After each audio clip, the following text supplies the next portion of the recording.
Bueno, muy buenas noches. Les presento aquí a mi amigo y colega Sergio. Estamos hoy desde con un fondo inusual. Estamos como en una sala de estar. Sergio decía que era una cocina, no sé, pero lo importante es que estamos aquí juntos para hablar de un tema que nos va a gustar a todos. Hemos querido hacer este pequeño encuentro en un formato mixto. Vamos a grabar este video podcast, pero también va a quedar la versión podcast, porque sabemos que este es un tema que tú en unos 30 minutos que tengas libre en tu auto, de camino al trabajo, en el metro, no sé, o entre alguna cosa saliendo, llegando al turno, quieras escuchar un rato una conversación que nos vamos a dar de sobrecupo. Es un tema que nos encanta. Pero quiero presentarles a Sergio, aquí, a mi lado. Sergio es un Ujú. colega especialista en medicina de emergencias de Colima. Y bueno, cuéntanos un poquito de ti, Sergio. Lucho, muy buenas tardes o muy buenas noches, dependiendo la ciudad. Pues sí, vamos a hablar de un tema que resulta muy interesante, ¿verdad? Que es el sobrecupo. Bueno, yo soy Sergio Burgos, soy especialista en emergencias médicas, emergencias médico-quirúrgicas, egresado de el Instituto Mexicano del Seguro Social. Actualmente radico en México. He sido presidente y fundador de algunas sociedades locales. He sido miembro de varias sociedades científicas nacionales e internacionales, actualmente con ALACED. Y estoy como jefe de urgencias aproximadamente ya con un periodo de tiempo más o menos de unos 10 años en diferentes hospitales de los diferentes sectores de salud que tiene México en el estado donde yo vivo. Aparte, tengo una maestría en gestión en unidades de salud, y pues estamos trabajando en este tema del overcrowding o del sobrecupo. Bueno, qué maravilla, Sergio, estar aquí contigo. Me presento rápidamente también. Soy especialista en medicina de emergencias. Tengo la misma patología de base que Sergio. Eh, sí. Egresé de mis estudios hace, creo que ya van para 16 años. No mentiras, 14. 13, 14 años, donde he pasado como la mitad de parte del tiempo en la dirección de servicios de urgencias también y la otra mitad en la parte asistencial.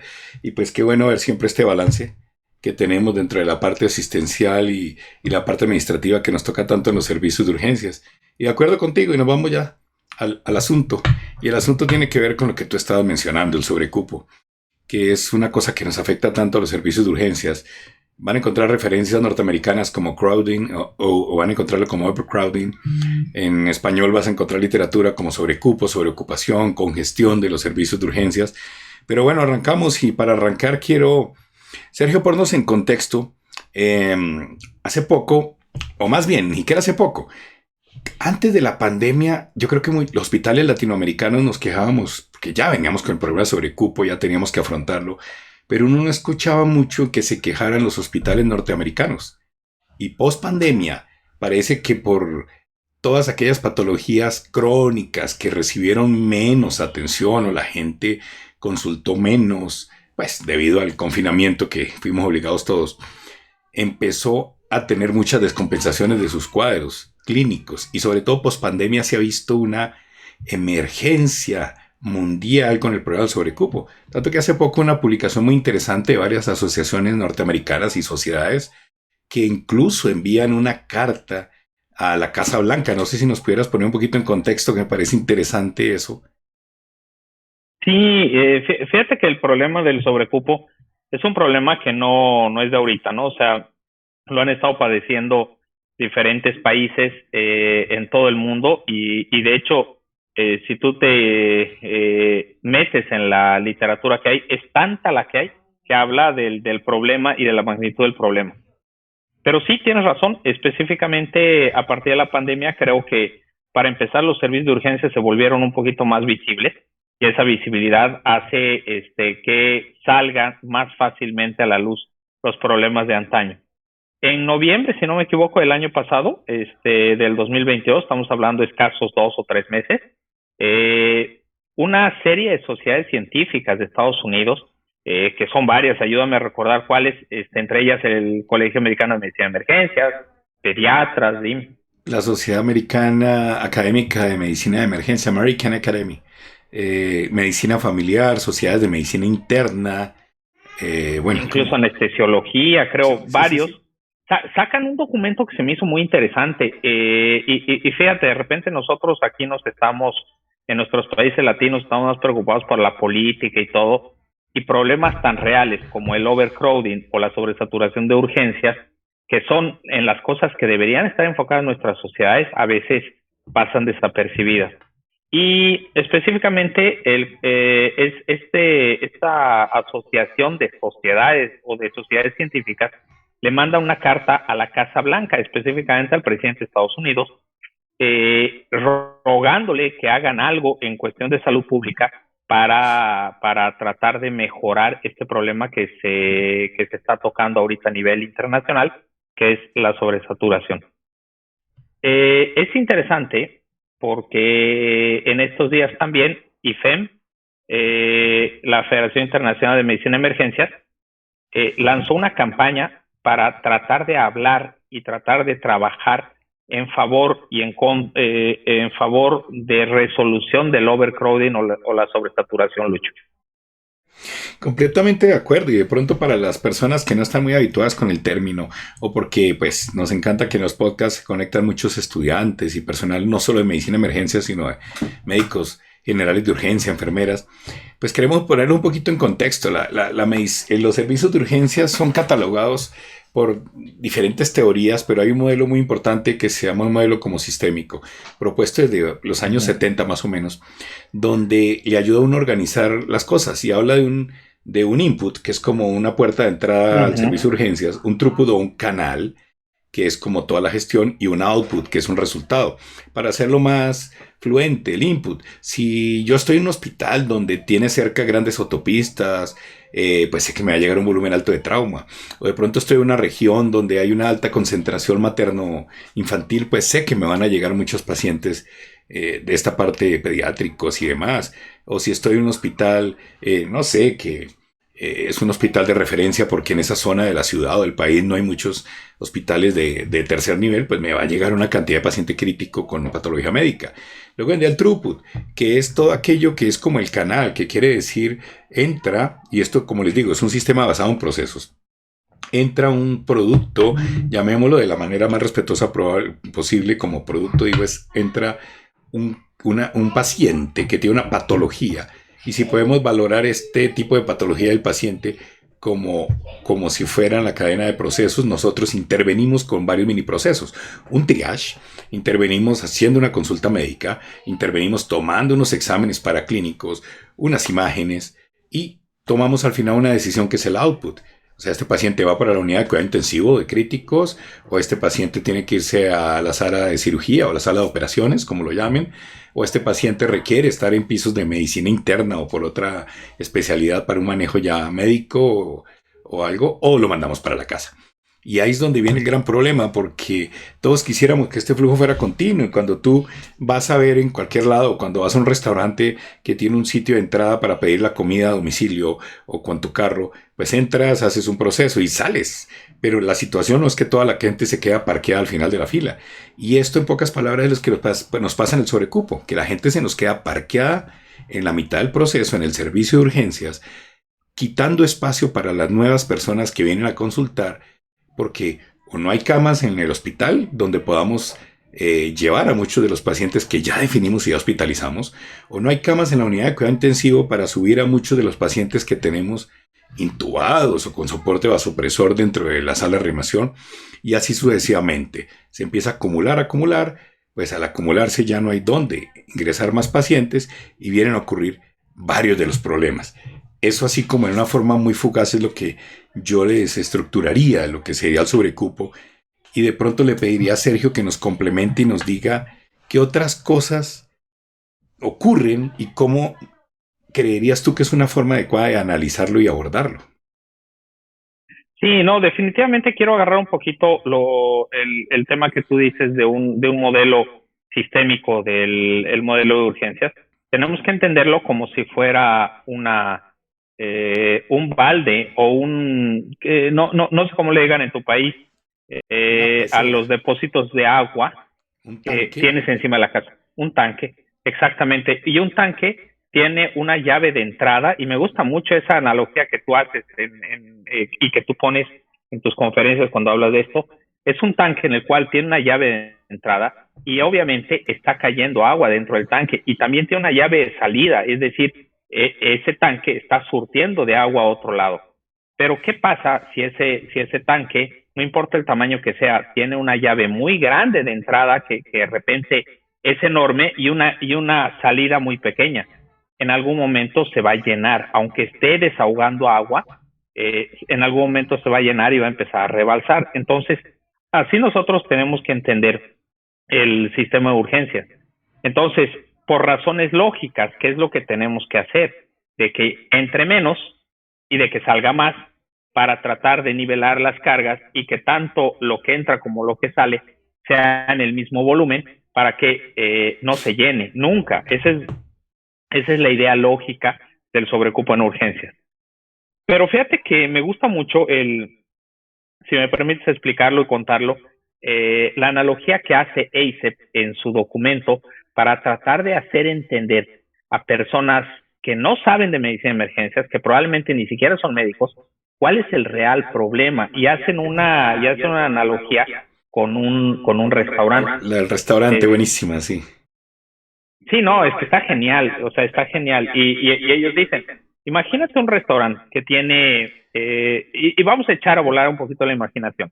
Es un restaurante que tiene 40, iba a decir camas, no, pero los restaurantes tienen mesas. Sí, normalmente. De repente. Sí. Bueno, es un restaurante que tiene 40 mesas, para atender una cantidad, 4 veces más de comensales, ¿no? Algunos son ocupados por 2 comensales, otras mesas pueden ser ocupadas por 4 comensales.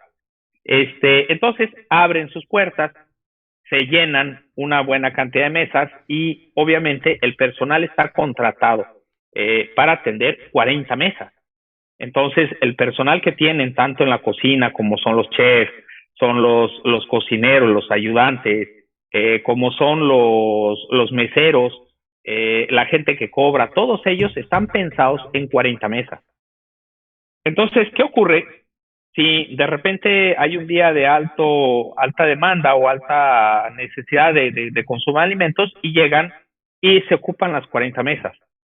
Pero esas 40 mesas terminan de servirles, terminan de comer, y esos comensales no se van. O sea, dice, ¿qué pasaría si se quedan?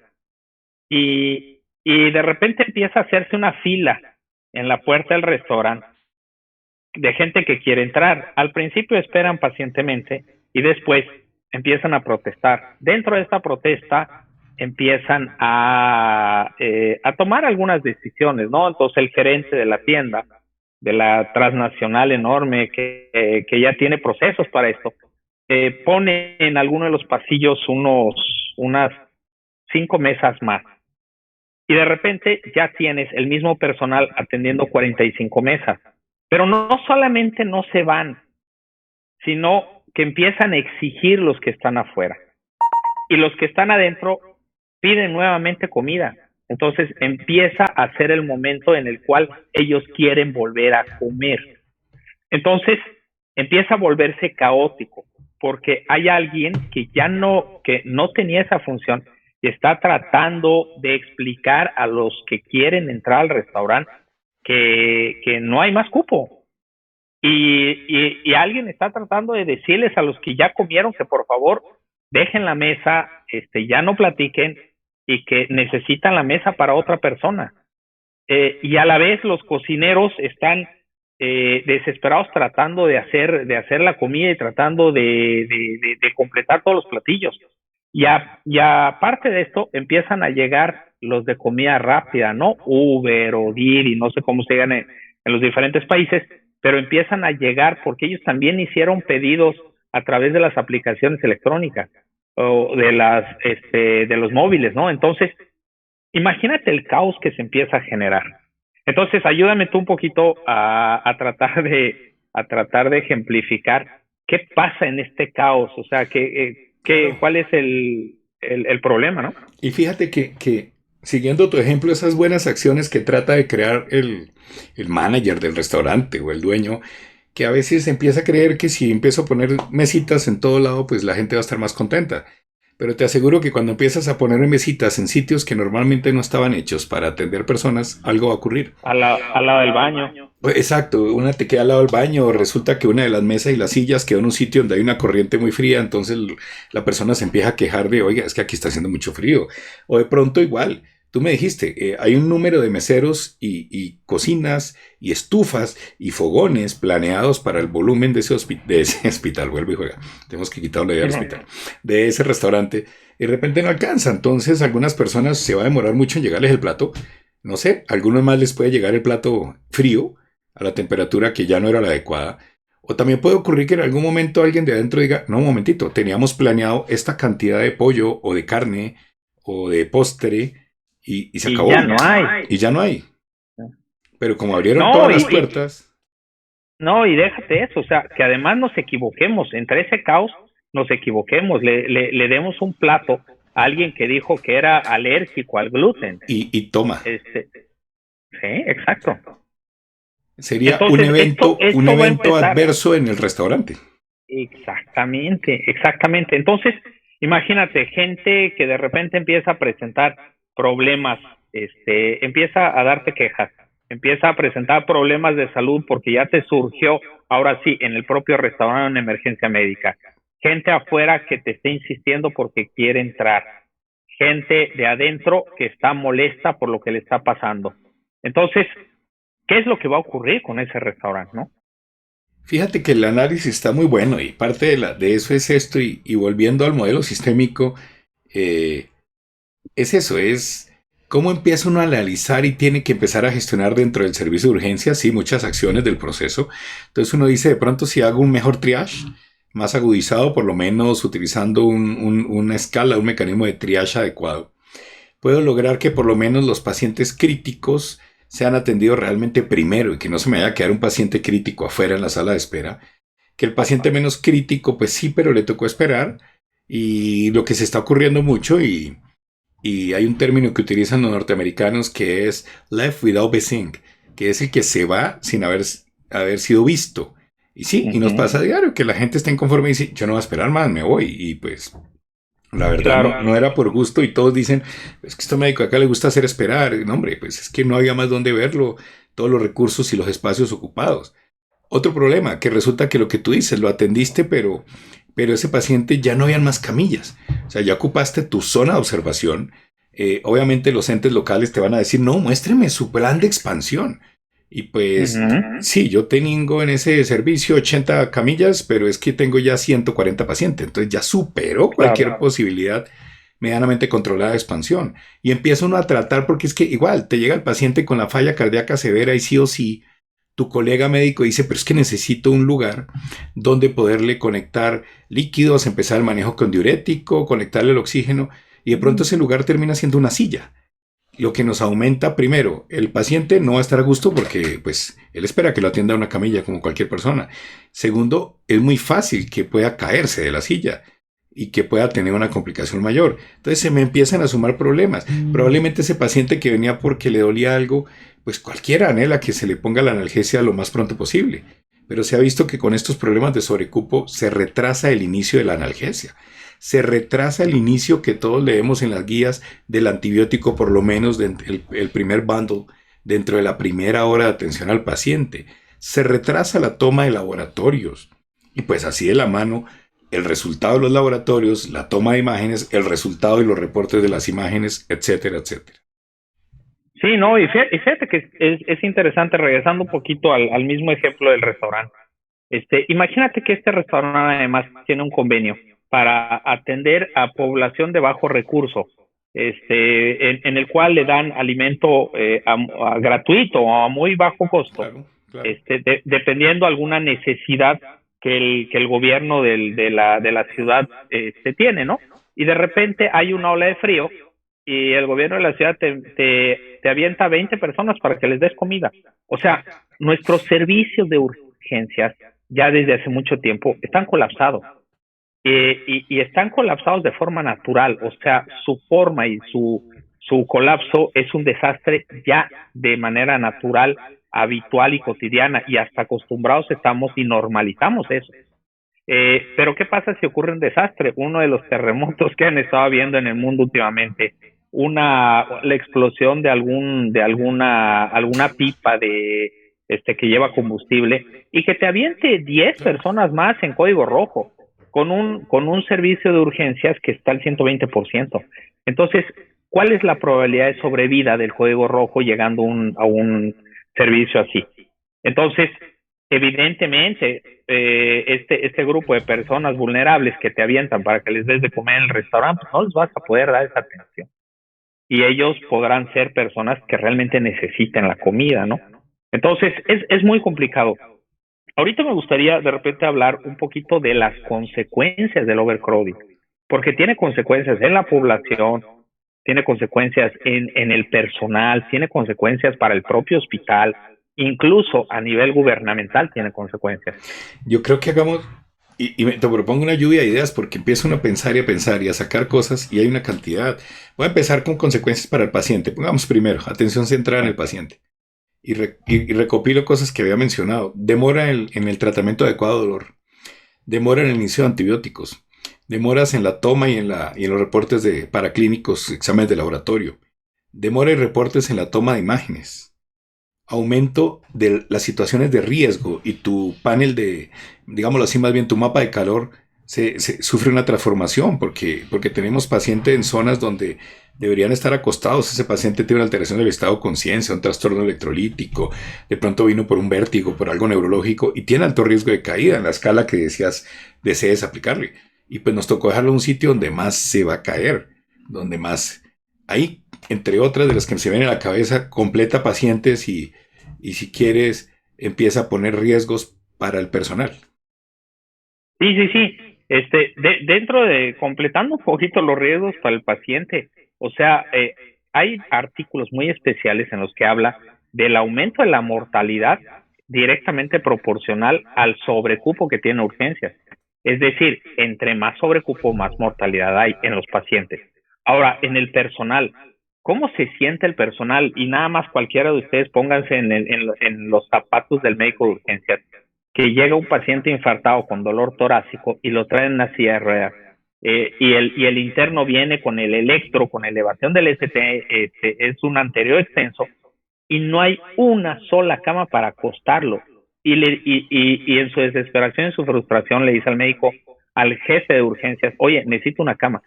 Sí, pero ya bajé todas las que habían de todo lado, no hay. Es que choque o trauma choque está ocupado.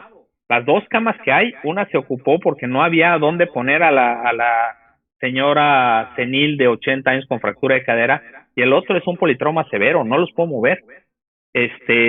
Pues ¿dónde lo atiendo? Entonces, esto va a generar una frustración terrible en el personal del área de urgencias. En segundo lugar, va a incrementar los errores.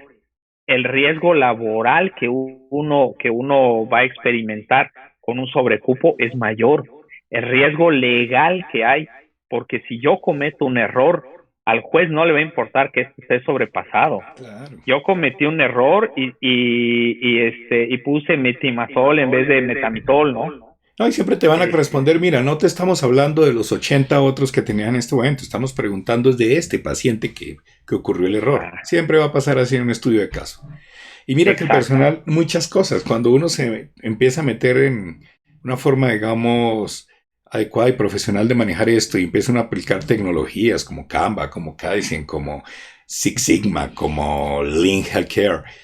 Claro, Lean Healthcare te dice, claro, hay que disminuir tiempos de no valor y este sobrecupo te aumenta en una manera absurda los tiempos de no valor. Entonces va en contra de la filosofía. Segundo, cuando tú empiezas a tratar de buscar los estándares con los cuales está demostrado que funcionan bien las cosas, como los que llaman turnover y turnout, que es la relación de pacientes versus médico, pacientes versus enfermera, pues todo se va. Entonces, si eventualmente ya tenías tú una enfermera jefe con 10 pacientes, pero si llenó el servicio, pues mágicamente no van a llegar 3 enfermeras porque es que todas las personas están programadas por turnos y si las de la noche, pues hombre, están descansando porque van a venir la noche y tienen que hacer 12 horas más o o los de otra área, pues están cubriendo otras áreas. Entonces no es tan fácil sacar por generación espontánea personal médico y de enfermería de todo lado. Camillero, pues siguen siendo los mismos que tengas programados para ese volumen usual, pero les duplicaste el volumen, entonces no van a dar abasto. Entonces, de ahí para allá el personal también se siente, viene el burnout, que es precisamente ese personal que empieza a tener digamos, que está quemado, que está crónicamente fatigado, y eso va generando, perpetúa esto día a día, tanto que el paciente le pasó eso el lunes, le pasó el martes, el jueves, se levanta y ya está así cuando empieza a ver sus primeros pacientes. Y la respuesta a esta frustración que existe en la medicina de urgencias se va expresando de diferentes maneras. Hay quienes lo expresan con desesperación y esa desesperación hace que se cometan errores. Hay quienes lo expresan con apatía. Ya no quieren venir, ya no quieren trabajar, o están desanimados y dicen pues que ruede el mundo, lo que tenga que ser. Yo sigo internando pacientes y pacientes y pacientes y que se llenen los pasillos, ¿no? Y yo hago lo que me toca porque igual este problema nadie lo soluciona, entonces ahí verá qué hace el resto. Incluso como jefe, no sé si te ha pasado a vos, pero de repente tú dices, voy a intentar, dentro de lo que dice la literatura, hacer tal cosa. En cuanto intentas, el mismo personal se te echa encima porque están tan desesperados que ya ni siquiera ven los intentos como algo positivo. Lo ven como una posible carga o una posible amenaza y se te vienen en contra. Entonces aumenta el disconfort en los trabajadores, aumentan los conflictos entre ellos, el roce entre directivos y trabajadores, porque no falta el director que agarre y te dice, pues este es el sobrino del gobernador y tienes que verlo. Claro. Sí, pero no te voy a ponerlo. Y pone lógica, y todo el mundo espera que todo el personal de urgencias esté sonriente 24/7, independientemente de la hora. Sí, con una sonrisa de lado a lado, esperando a los pacientes. Pero no sé, te lo voy a homologar. Es como si pones a un soldado al que ha estado 8 horas peleando, 8 horas viendo morir a la gente al lado, 8 horas enfrentado en un hueco, en una trinchera, y después llovió, comió parcialmente y tiene otras 8 horas que está ahí. Pues perdóname, pero cuando esa persona regresa, tú no le haces el chistecito de darle un golpe en la espalda porque te devuelve y te golpea. Porque es que he estado sometido a situaciones extremas todo el tiempo, entonces no esperes que se te devuelva y te digas, ¿cómo estás? Mi nombre es Luis Vargas, estoy para servirte, ¿en qué te puedo ayudar? Eso en la vida real no ocurre. Entonces, eso también pasa. Bueno, excelente conversación, pero se nos está acabando el tiempo de esta primera parte de este maravilloso podcast de Sobrecupo. Vamos a cortar acá, pero les voy a pedir a todos que no se pierdan la segunda parte donde continuamos con el doctor Sergio Burgos en esta interesante charla. Búsquenos en Emeducast, en su canal de podcast preferido. Si quieren, busquen el título Sobrecupo en Urgencias y van a encontrar una primera y una segunda parte para continuar con esto.